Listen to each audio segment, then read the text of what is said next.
This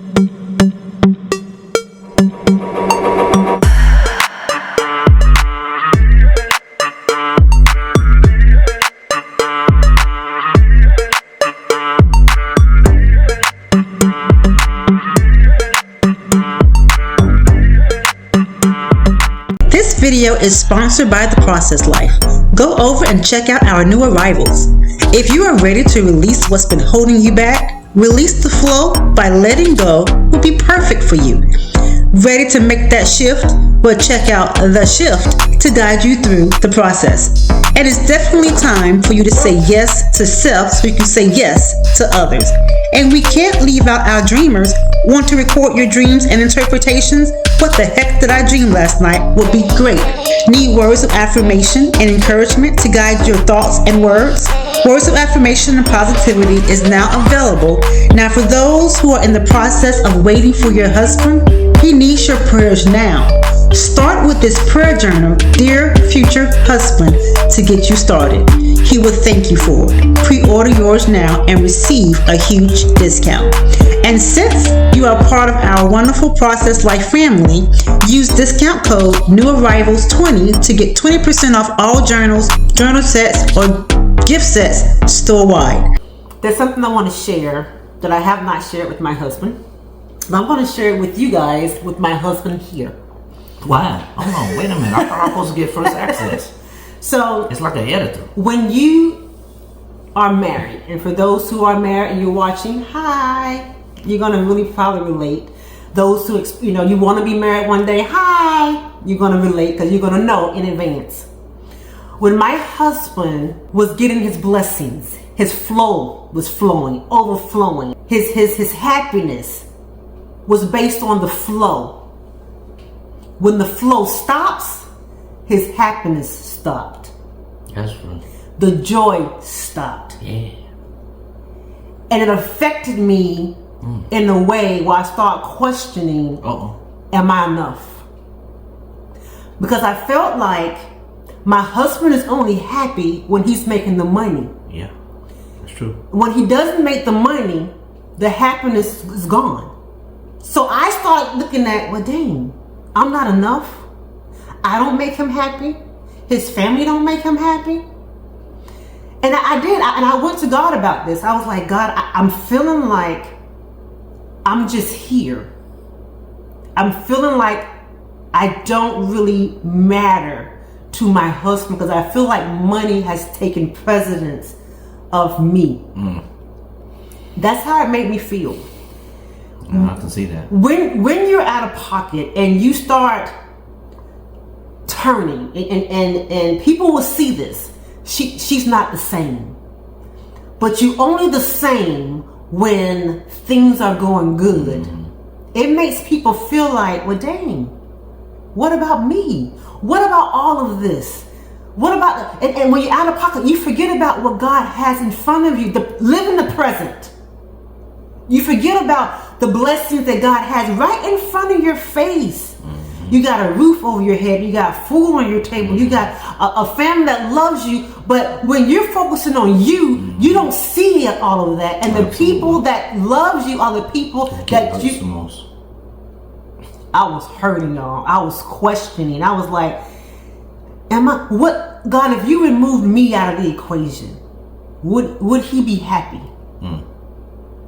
If you just throw him the money he wants and remove me, because he don't need me, all he needs is the money. That's how I started feeling.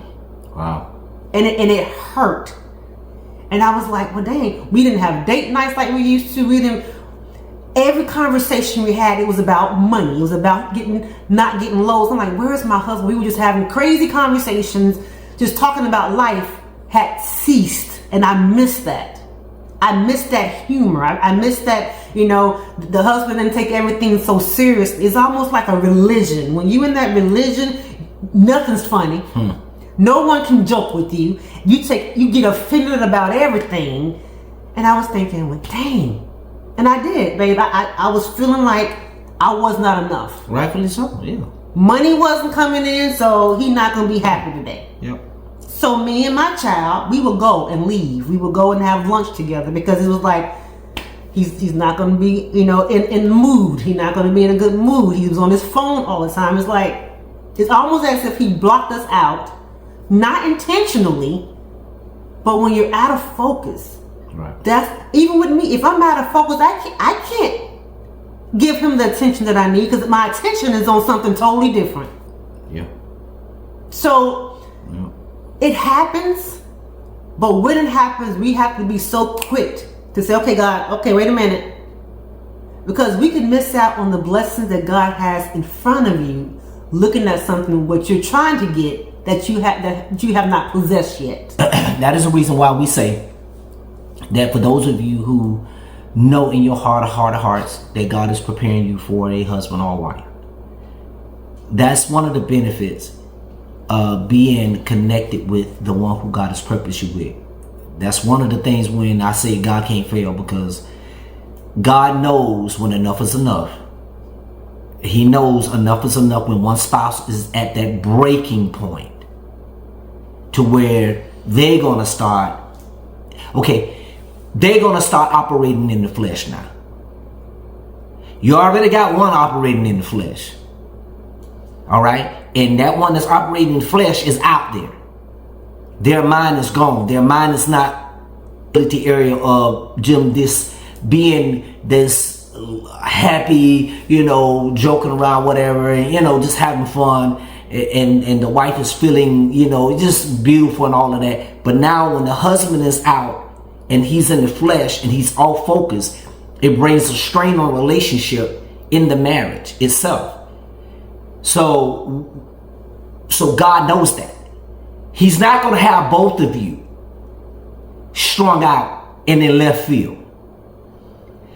If one's going to be weak, the other one is going to be strong. But he knows how much strength that other one is going to have before they break. And then he steps right in. That's called the protection of what he has brought together. Yeah. It's something in Ezekiel, and I don't like using it, but I can use it because it was something that he spoke to me a long time ago. It's called profaning his name. I mean, wounding his name. Like, you can wound God's name by lying on him, saying that he said something and he didn't. He told you to do something, but he didn't. Blaming it on God. All right. You just blaming God for everything, and God's like, I didn't tell you to do that. That's called lying on God, but it's also called wounding. I keep getting that word mixed up. Wounding. You know how a person get wounded, like a soldier get wounded in war. Yeah. So that's what it is. So when you're talking about you're wounding God's name, God is not going to allow that to happen, especially when He chooses you for a purpose. Right. All right. Yes, you will go through your challenging times. Well, yes, one spouse may get out of God's will, and you're going to see it. Ain't nothing you're going to be able to do but pray for it and ask God to show that spouse and show your spouse where they are. But at the same time, He's not going to have both of y'all to the point where both of y'all are out of pocket, both of y'all out of His will. One may be out of the will, the other going to be focused, and that's going to be the one that's going to get the prayers through to the point where now that prayer is going to be honored and God is going to deal with that. The other one is going to be vice versa sometimes. So that's the benefit of what we always talk about. Wait on God, because God knows what's best. That's what we're talking about. Right. Because if my wife even is at that breaking point when she was like, she didn't want to be around, she felt like that she was not enough, she started feeling that thing emotionally, because she was right. My mind was totally focused on money. My mind was totally focused on, trying to get lows so I can continue to bring the money in, which I love totally focused on. It's not my job to think that it is my job, all right, to be the provider. It's God's job to be the provider. It's just my job to be willing to say, okay, God, whatever you got for me to do, I'm going to do it. That's it. Not to be picky about it, not to be nitpicky. And it's crazy because when you out of pocket, you start being picky. But when you in God's will and you accepting what God is doing, you're not complaining about it, you're grateful about it, but at the same time you're having fun with your family, you ain't picky. So like, comment, and subscribe. Love you guys, and also don't forget theprocesslife.com. This is your process. Embrace it, love it, trust it. Be you. And keep it moving. All right, here we go. Bye. Peace out.